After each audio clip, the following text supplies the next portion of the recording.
Direct selling industry में हर व्यक्ति का एक सपना रहता है कि वो अपनी कंपनी की सबसे बड़ी पिन को कैसे प्राप्त करे। ये इंटरव्यू अगर आपने ध्यान से देखा तो आपका सपना पूरा हो सकता है। दोस्तों नमस्कार, आदाब, सत श्री अकाल। चैट विद सुरेंद्र वत्स के नए एपिसोड में आप सबका बहुत बहुत स्वागत है। आज का दिन हमारे लिए बेहद खास है क्योंकि एक इतनी बड़ी पर्सनैलिटी हमारे बीच में आ रही हैं जिनको देश भर में करोड़ों लोग फॉलो करते हैं। जी हाँ, बहुत बड़ा नाम। आइए मिलकर स्वागत करते हैं। मुंबई से हमारे मेहमान हैं राजेश यादव जी। बहुत बहुत स्वागत है सर चैट विद सुरेंद्र वत्स में। बहुत धन्यवाद सर। आपकी शो पे आने की लोगों को काफ़ी उत्सुकता रहती है, मुझे भी थी और आज ये सौभाग्य मिला। आप जो काम कर रहे रियली काबिल तारीफ है। सारे नेटवर्क को एक प्लेटफॉर्म पे लाना ये बहुत बड़ी बात है जो आपने कर दिखाया है। थैंक यू वेरी मच, बहुत बहुत धन्यवाद सर। हमारी सबसे बड़ी उपलब्धि हम इसको मानते हैं राजेश सर।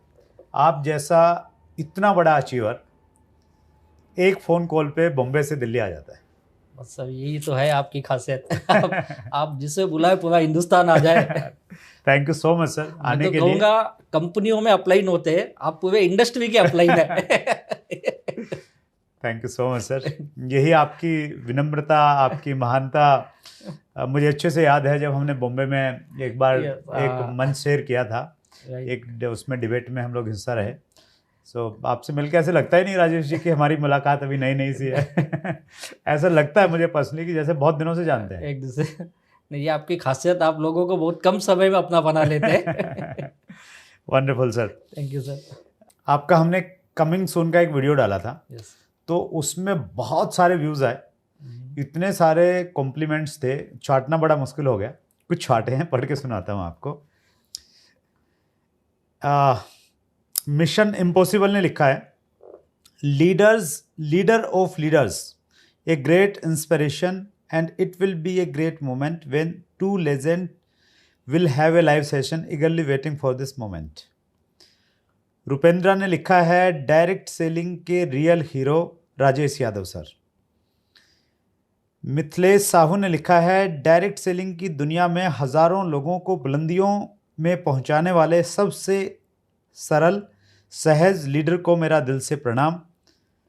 आपका चेला मिथिलेश साहू। राकेश मिश्रा दीपू ने लिखा है, आप अद्भुत हैं सर। सुनील सेगवाकर ने लिखा है, a true leader of direct selling industry, a humble knowledgeable visionary leader who connects with the masses as well as the respect from top leaders of the industry। और राजू ने लिखा है, आ रहे हैं किंग मेकर, डायरेक्ट सेलिंग के महादेव। बहुत बहुत धन्यवाद इन सभी लोगों का। यही प्यार मोहब्बत है जो हमें केवल इसी इंडस्ट्री में मिल सकती है जी। नहीं तो जो लिखा है इतना मैं इसके काबिल नहीं हूँ। लेकिन ये मोहब्बत है इनकी। आपकी काबिलियत बहुत बड़ी है राजेश सर, और खुद मेरी जिज्ञासा है आपकी ज़िंदगी का सफ़र जानने की। सर डायरेक्ट सेलिंग मेरी ज़िंदगी का, मैं कहूँगा जैसे लोग कॉलेज करके निकलते जॉब के लिए या किसी की अपने लाइफ को करियर बनाने के लिए, तो मेरा सौभाग्य रहा कि मेरा पहला करियर डायरेक्ट सेलिंग से शुरुआत हुई। अच्छा। और तभी मैं पोस्ट ग्रेजुएशन और MBA की तैयारी कर रहा था। ये बात है 97 की। और मेरे एक दोस्त के माध्यम से, मेरे स्कूल फ्रेंड था, उसके माध्यम से मुझे एक मीटिंग में लेके गया, जैसे नॉर्मली हम ले जाते हैं। वहाँ पे मैं कुछ NRIs लोगों को देखा। अच्छा। और वो NRI कनाडा से आए थे, कुछ US के थे, और वो वहाँ पे हमको बता रहे थे डायरेक्ट सेलिंग क्या है और कैसे करना है। ये मुंबई में थी मीटिंग? ये मुंबई में मीटिंग थी। ओके। और मैं उससे बहुत ही मोटिवेट हुआ, प्रभावित हुआ। और फिर मैंने डिसीजन लिया ये काम करना चाहिए। कौन सा साल रहा होगा ये? 97 की बात है। 97, ठीक है। हाँ। और फिर मैं सच बताऊं, मैं डायरेक्ट सेलिंग का इतना दीवाना बना कि मैंने अपना MBA नहीं किया। अच्छा। क्योंकि मुझे एडमिशन मिला था इंदौर में देवी अहिल्याबाई यूनिवर्सिटी, और गवर्नमेंट कोटे में मिला। लेकिन मैंने नेटवर्क का बोलते जो एक लगन लगती है वो लग गई। और फिर मैंने मेरा MCOM कंप्लीट किया, पोस्ट ग्रेजुएशन, और फिर मैं इस नेटवर्क की दुनिया में आ गया। राइट। और मेरी पहली शुरुआत रही। लेकिन अनफॉर्चुनेटली कहूँ तो 2.5-3 साल काम करने के बाद मैं इस इंडस्ट्री से जितना मोटिवेट होके आया था उतना ही मैं दुखी भी हो गया। अच्छा। अनुभव अच्छा नहीं रहा? अनुभव अच्छा, बिजनेस मैंने सीखा नो डाउट। मैं भी डायरेक्ट सेलिंग की जो बेस बोलूँ बुनियाद वहाँ से बनी। ओके। लेकिन इनकम सोर्स जो बोलते हैं जिसके वजह से हम आते हैं कि इतना पैसा आएगा, इस तरह से होगा, वो नहीं मिला। ओके। जो हम सोचे थे कि इस तरह से पैसा आएगा, उस तरह से पैसे नहीं आए। इवन तो मैं वहाँ पे भी टॉप अचीवर भी था, लेकिन जब मेरे जो सीनियर थे अपलाइन में कनाडा से आए थे और वो 3 साल यहीं पे थे, अच्छा। और वापस गए अपनी फैमिली छोड़ के, तब जब वो भी दुखी हो गए, मैनेजमेंट के जो भी कुछ इशू रहे होंगे, और उन्होंने जाते वक्त हम लोगों को बुलाया था, बोला देखो मैं तो जा रहा हूँ, अब आप आपका डिसीजन लीजिए। अच्छा। अब उनके जाने के बाद करीब 6 महीने तक हम लोग ने कोशिश की, लेकिन हुआ नहीं। फिर हम लोगों ने भी डिसीजन लिया, हम लोग ने सामूहिक रूप से डिसीजन लिया, हमारे सारे टॉप लीडर्स, यार ये हो सकता है ये विदेश में होता होगा, ये इंडिया में शायद पता नहीं चलेगा कि नहीं चलेगा, क्योंकि पैसे नहीं आ रहे थे। और पैसे नहीं आते तो सबसे दुखी आप अपने परिवार से होते हो, कि फैमिली के लोग फिर हमें उदाहरण देते देखते उसका लड़का कहाँ पे गया, वो जॉब पे गया, आज वो गल्फ कंट्री में चले गया, अब तू पागल की तरह ये सब क्या कर रहा है, तेरा MBA भी नहीं किया, अब तेरा क्या होगा आगे। और इतना दुखी हो गया कि मैंने भी सोचा अब जाना ये अपने लिए नहीं है, और मैंने 99 के आसपास इस बिजनेस को क्विट कर दिया। और लेकिन बिजनेस करने का एक वो मिला था कि लाइफ में बिजनेस करना है, जॉब नहीं करनी है। Okay, right. अब क्या बिजनेस करे, तो मुझे याद है मैं उस वक्त प्राइम मिनिस्टर रोजगार योजना से मैंने 1 लाख का लोन उठाया था। अच्छा। और मैंने अपना पहला एक छोटा सा रेस्टोरेंट शुरू किया, और रेस्टोरेंट कुछ दिन चलाया, नहीं चला, फिर मुझे वो भी बंद करना पड़ा। और फिर मैंने एक कम्युनिकेशन सेंटर शुरू किया, STD पीसो की दुकान शुरू की। अरे क्या बात, ये मैंने आपके एक इंटरव्यू में सुना था, आप सारे बड़े लीडर यही करते हैं। अच्छा, ग्रेट। और वहीं पे मैं रियल एस्टेट का एजेंट भी बन गया। अच्छा। तो फिर किसी को मुंबई में फ्लैट्स लेने हैं, दुकानें लेनी है, इस तरह के डीलिंग में भी था, लेकिन अनफॉर्चुनेटली आज तक मेरी एक भी डीलिंग हुई नहीं। अच्छा। कुछ दिन वो भी चलाया, वहाँ से भी कुछ काम नहीं बना। और उस वक्त कुछ मेरे मित्र थे जो नेटवर्क इंडस्ट्री से थे, तो कुछ ना तो कुछ कंपनियों में करते थे, मेरे पास आते थे, ये नहीं आ गई, वो नहीं आ गई। लेकिन मैं बोला भाई कान को हाथ लगाया, मुझे कुछ नहीं करना, ये वाले लाइन में जाना ही नहीं है। और फिर कुछ इतने उत्साहित दोस्त थे, उन्होंने मुझे मोटिवेट किया, राजेश काम कर, हम लोग खुद की कंपनी बनाते हैं। अच्छा। ये बात है करीब 2000 की, सन 2000 में। और हम लोग ने कोशिश की, एक फाइनेंसर पकड़े, चलो भाई खुद की कंपनी 3-4 लोग मिलके चालू करते, लेकिन वो भी नहीं बनी, क्योंकि फाइनेंसर भी पीछे हट गया। क्योंकि उसे भी डायरेक्ट सेलिंग क्या समझा नहीं, बोला क्या ये तुम मेंबर बना रहे हो, एक के नीचे एक, ऐसा थोड़ी काम होता है। वो भी हट गया, और फिर मेरा कोई काम नहीं चला। फिर वहाँ पे भी दुखी हुआ, होटल बंद हुआ, कम्युनिकेशन सेंटर बंद हुआ। फिर मेरे एक दोस्त के साथ मिलके, उसकी दुकान थी, वहाँ पे मैंने पार्टनरशिप में गिफ्ट आर्टिकल के बिजनेस शुरू किए। अच्छा। थर्मोवेव जो जिसमें खाने गरम रखते हैं, बर्तन की एक एजेंसी भी ले ली। इस तरह से कुछ साल वहाँ 1.5-2 साल गए, ऐसे करके मेरे 3-4 साल और बर्बाद हुए, लेकिन कोई बिजनेस चला नहीं मेरा। इसी बीच में LIC की एजेंसी भी ले ली। मेरा एक दोस्त आया, बोला LIC कर ले तू, लेकिन आज तक मैंने किसी की पॉलिसी नहीं निकाली, मैं भी पॉलिसी को योग निकाला बाद में।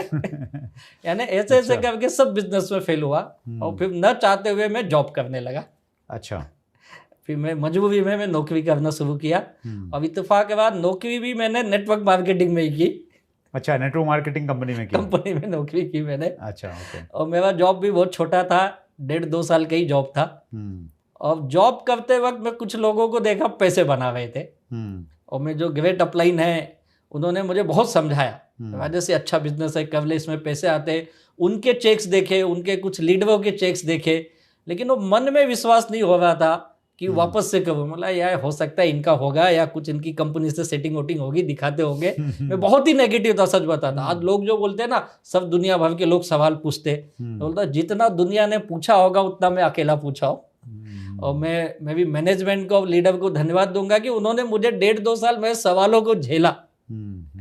वो मुझसे दुखी नहीं हुए, लेकिन मैं उनको उल्टा मैंने कई बार उनको बोला, साहब ये आप कुछ दिन पैसे आएंगे, बाद में नहीं आएंगे, कुछ दूसरा साइड बाय साइड करते हो, ये कंपनी को कोई गारंटी नहीं होती है। अच्छा। मैं इतना उनको नेगेटिव करता था, लेकिन वो करते रहे, और मैं उनको देखते रहा। पैसे कुछ लोगों को, मैंने अपने मुंबई के कुछ लोगों को इनकम लेते हुए देखा। अच्छा। मुझे लगा यार कुछ तो इनको पैसा आ रहा है, मुझे लगातार आ रहा है।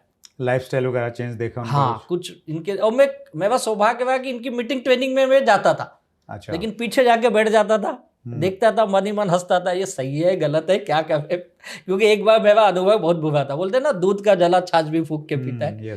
और 1.5 साल जॉब करने के बाद वन फाइन डे शायद उस ऊपर वाले की एक कृपा थी कि मुझे लगा यार एक कोशिश और करनी चाहिए, क्योंकि पैसे की बहुत सख्त जरूरत थी। और इस बीच में मैं जाने अनजाने में एक लाइबिलिटी में आ गया था। अच्छा। यानी करीब मेरे ऊपर 24-25 लाख की लाइबिलिटी हो गई थी। लिया था मैंने कम ही, 7-8 लाख लिए थे, लेकिन इंटरेस्ट पे इंटरेस्ट जो बोलते बढ़ते बढ़ते कई गुना हो गए। और मुझे ये नहीं समझ में आ रहा था क्या करना है। और मेरे लाइफ के मैंने 8 साल कभी वैसे ही गुजारे। 1 रुपया भी मैंने कमाया ना घर में 1 रुपया दिया मैंने।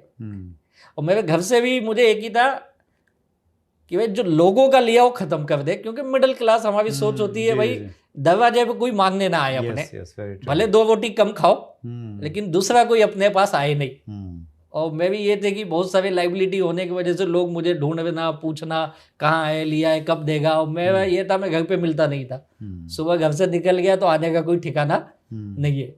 और इस तरह से मेरी लाइफ बड़ी मुश्किल वाली चल रही थी। तो मुझे लगा एक कोशिश तो करनी चाहिए। और फिर मैंने जॉब के साथ बिजनेस स्टार्ट किया और 3 महीने में फिर मैं फुल टाइम शुरू कर दिया बिजनेस। अच्छा। ये बात है 2004 की। 2004 में फुल टाइम आ गए, फिर वापस भी स्टार्ट किया। ठीक। और लोग बोलते हैं इस बिजनेस में बड़े सपने चाहिए, ड्रीम चाहिए, ये चाहिए वो चाहिए। सच बताओ मेरे कोई ड्रीम नहीं थे ना कोई सपने थे। मैं एक ही सोच के आया था, ये 24-25 लाख किसी तरह मुझे मिल जाए और मेरी जिंदगी को चलाने के लिए महीने, क्योंकि मिडिल क्लास के लोग 10-20 हज़ार भी आ गया तो जिंदगी बहुत बढ़िया हो जाएगी। ये सोच के मैंने शुरू किया था। हमारी कहानियाँ आपस में बहुत मिलती जुलती हैं। एक्चुअली हम सब लोग इसी बैकग्राउंड से आए हैं राजेश जी। जब मैंने डायरेक्ट सेलिंग शुरुआत करने के बाद में मेरे ऊपर में 2 लाख रुपए का कर्ज हो गया। अच्छा, उस वक्त जब शुरू करने के बाद हुआ? शुरू करने के बाद में, क्योंकि मैं केबल टीवी का बिजनेस कर रहा था, उस पर ध्यान नहीं दिया उतना ज़्यादा। उसमें कंपटीशन भी स्टार्ट हो गया था, तो 2 लाख रुपए का कर्ज हो गया। और प्राइवेट फाइनेंसर था, तो आपने तो ब्याज दिया होगा मोटा तो आपको मालूम है कितना मोटा ब्याज देना होता है। तो मेरा भी एक ही मकसद था कि यार ये 2 लाख रुपया उतर जाए, निकल जाए, और कोई ड्रीम नहीं था। और जब बताते हैं ना ये चाइनीज बम्बू की तरह काम करता है नेटवर्क मार्केटिंग, समय लगता है लेकिन जब वो काम करता है तो फिर सारी चीजें ठीक ठाक हो जाती हैं। और मुझे समझ एक चीज लगता है, जितने भी मैं टॉप लीडरों को सुना हूं या आपके चैनल पे भी सुना हूं, उसमें अधिकांश मुझे ऐसे मिले जो कहीं ना कोई लाइबिलिटी में थे। वो एक्चुअली ना सर एक वो आपके लिए एक वर्किंग फोर्स का काम करती है, वो एक कारण बन जाता है आपके लिए, यार ये तो करना ही है। यस। जैसे जब बताते हैं कि सबसे ज्यादा व्यक्ति तब भागता है जब कोई खूंखार कुत्ता उसके पीछे लग जाए और कोई ऑप्शन नहीं होता है। हाँ, भागना ही पड़ेगा आपको। भागना। मैं ये सोचा अगर मैं जॉब ही करते रहा तो कितने साल लगेंगे मुझे ये कर्ज देने में। Very true. अगर यहाँ से अगर मुझे 4-6 साल मेहनत करके इतने पैसे आ जाते तो मेरी जिंदगी सबसे बेहतरीन हो जाएगी। और ये बहुत सारे व्यूअर्स के लिए एक मैसेज भी है कि अगर आप फाइनेंशियल चैलेंजेस से गुजर रहे हैं और आप एक सही कंपनी में हैं और सही अपलाइन की डायरेक्शन में काम कर रहे हैं, तो देर सबेर आप उस लाइबिलिटी से बाहर आ जाएंगे और इतनी बड़ी पर्सनैलिटी बन जाएंगे राजेश यादव जी की तरह कि चैट विद सुरेंद्र वत्स में आपको बुलाया जाएगा। तो 2004 से फिर पीछे मुड़ के नहीं देखा राजेश? पीछे मुड़ के नहीं देखे सर। 18 साल से एक ही कंपनी में अंगद की मैनेजमेंट के साथ है। अच्छा, हाँ, ग्रेट। बहुत इंटरेस्टिंग है सर आपका सफ़र। चूँकि आप टॉप अचीवर हैं अपनी कंपनी के, हिंदुस्तान की बहुत बड़ी कंपनी, हमारी मर्यादा है हम नाम नहीं ले पाते हैं, लेकिन टॉप अचीवर बनना हर व्यक्ति का एक सपना रहता है कि जो कंपनी की सबसे बड़ी पिन है ना वो मैं हासिल करूं। क्या किया आपने?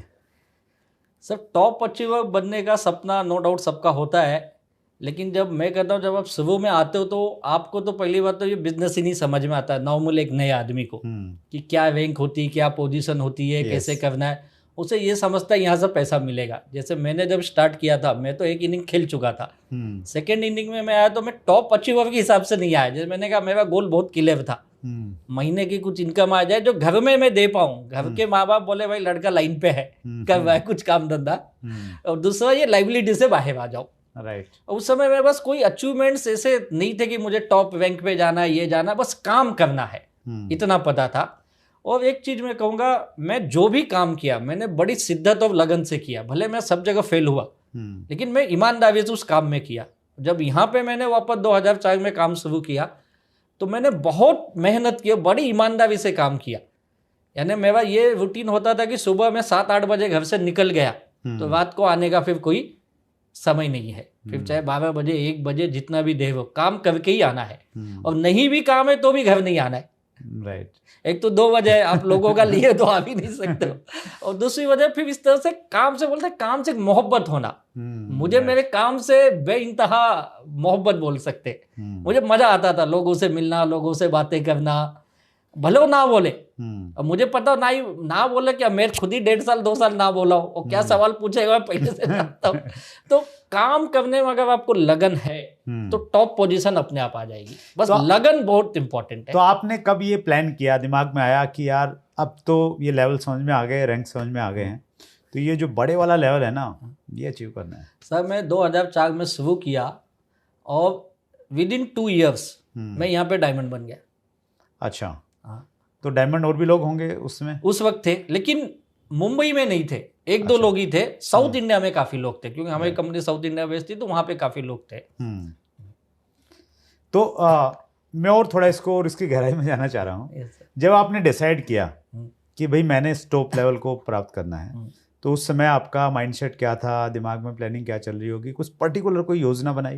नहीं, मेरी योजना एक ही थी उस वक्त कि मेरे टीम में ज़्यादा से ज़्यादा लोगों को मैं लेके आ पाऊँ और उनको एक लेवल पे अचीव करवाऊँ। राइट। मुझे मेरा लेवल, मैंने कभी अपने लेवल के लिए काम नहीं किया।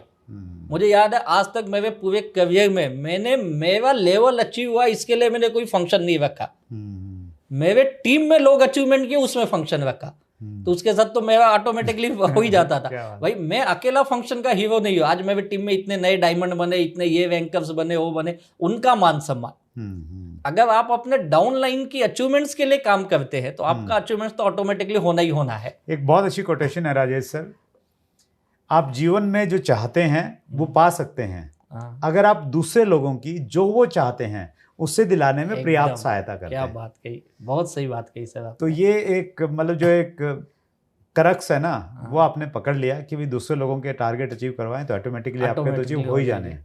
और जब मैंने स्ट्रगल शुरू था मैं कहता हूँ मैं बहुत अभाव में काम शुरू, मेरे पास 2 व्हीलर भी नहीं हुआ करती थी उस वक्त। ऐसा नहीं था कि मैं ले नहीं सकता था, मैं लेता नहीं था, क्योंकि आप जानते हो कोई आया तो मेरी गाड़ी उठा के ले जाएगा। तो मैंने पूरा अपना बिजनेस बिल्ड किया मुंबई की लोकल ट्रेन में। वहाँ लोकल ट्रेन चलती है, लोकल ट्रेन, BST की बसेस, और मैं काफ़ी 4-4, 6-6 किलोमीटर में पैदल चला हूँ। मुझे आज भी वो दिन याद है। कई बार रात को मुंबई के दादर स्टेशन, बोरीवली, ठाणे, कल्याण में मैं रात भर रुका हूँ, क्योंकि लोकल ट्रेन 2 घंटे बाद, 4 घंटे बाद आएगी। तो स्ट्रगल उस वक्त भी किए, ऐसे नहीं कि उस वक्त मेरे पास बहुत पैसे थे, लेकिन उस स्ट्रगल में भी आनंद आया, दुखी नहीं हुए कभी। वो बड़ी यार चीज ये है। क्या काम कर रहे हैं, रात भर स्टेशन पे रुकना पड़ रहा है, ये दुख नहीं हुआ मुझे कभी, मुझे आनंद ही आया काम में। ये जो फीलिंग है ना सर, एक्चुअली काम करते हुए आप क्या फील कर रहे हैं वो बहुत ज्यादा इम्पोर्टेंट है। लोग दुखी इसलिए हो जाते हैं उनको काम में मजा नहीं आ रहा है, मुझे मजा आता है। आज दो लोगों की ज्वाइनिंग मिली, बहुत आनंद आया।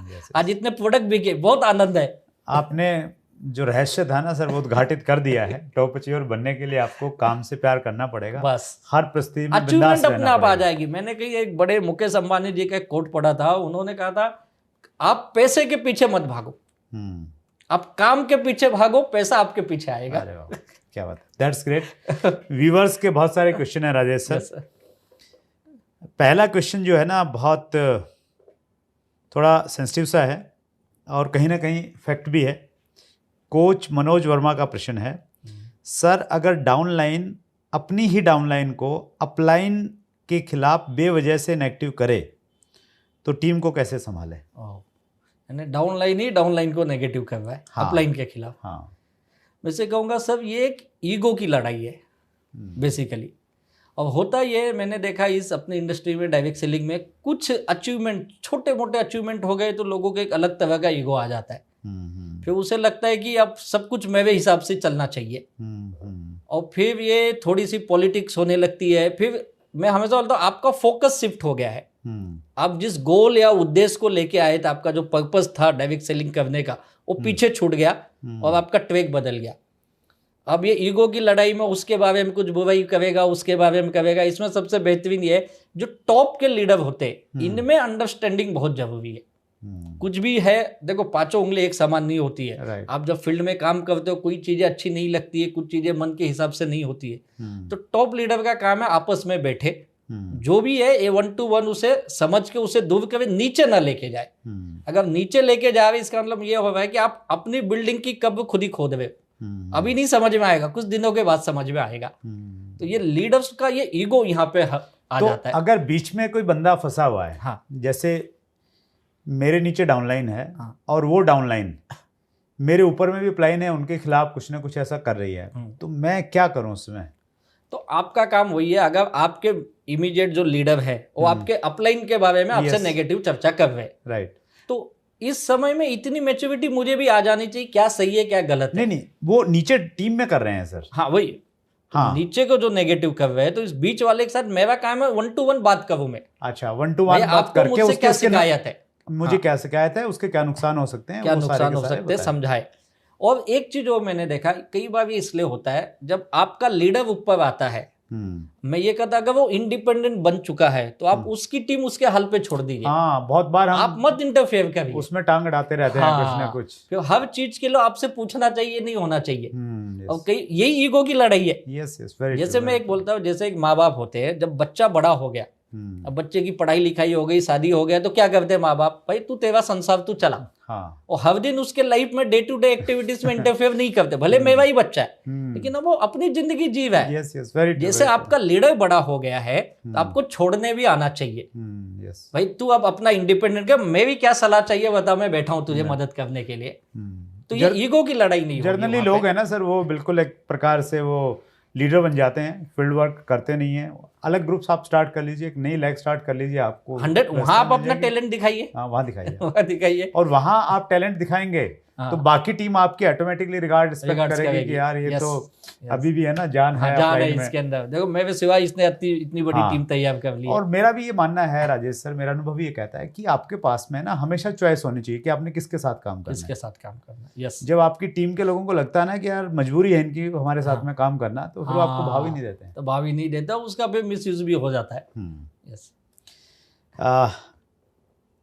समय की लिमिटेशन है सर, अंतिम प्रश्न ले रहा हूँ। Yes sir.